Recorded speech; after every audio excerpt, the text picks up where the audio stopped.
The fourth edition of the India Energy Week is currently underway in Goa. Energy leaders, policymakers and innovators from across the globe are addressing challenges faced by the energy sector. Well, they are calling for solutions for a sustainable future. In 2023, India launched Global Biofuel Alliance on the sidelines of the G20 summit it hosted. The bloc was launched with Brazil and the US to further advance global adoption of biofuel as a sustainable measure.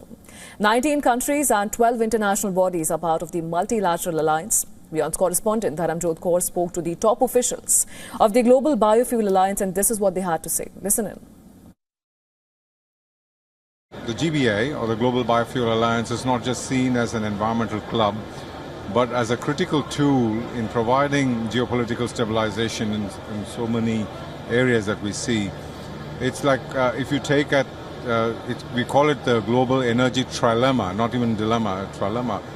We are looking at a threshold or an intersection where we have come at the right end, come in at the right time, where we're able to provide a critical solution as a tool for the trilemma. When we talk about trilemma, we're talking about sustainability to the planet, we're talking about consistency in your supply chains, and we're also talking about equity, which is the affordability of all of these. So GBA plays a very strong role in all these three areas, not just among our member countries, but also the industry.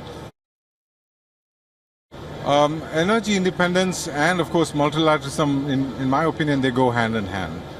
So if you are responsible enough to be self-dependent, then you become a very responsible partner in multilateralism. Multilateralism is about partnerships. So if you're able to the more independent you are, the more energy sovereignty you're able to govern, then you're able to provide that kind of support to multilateralism.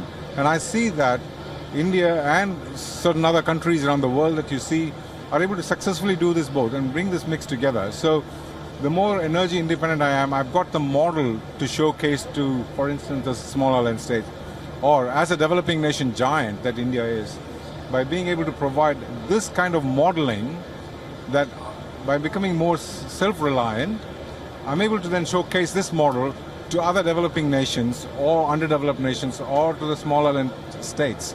It's not possible to 100% replace the fossil energies because over 100 years of dependence and the flexibility of logistics, these are very important for whatever way you can say, whatever blame you would do this fossil, but you just can't do activities without fossil energy.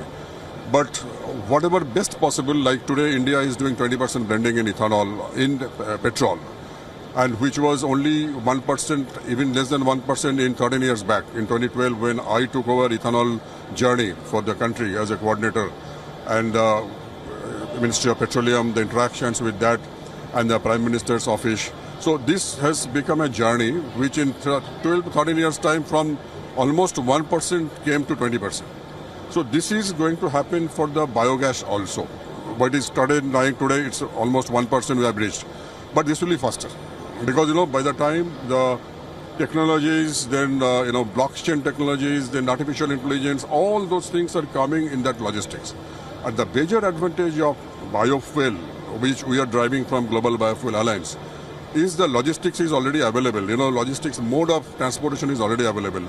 The pipeline is available, coastal tankers are available, engines are not able to replace. We don't need to buy some extra, fittings. So all those things are already available. It is only a replacement of molecule to molecule, and that's fantastic. And it saves lots of infrastructure cost.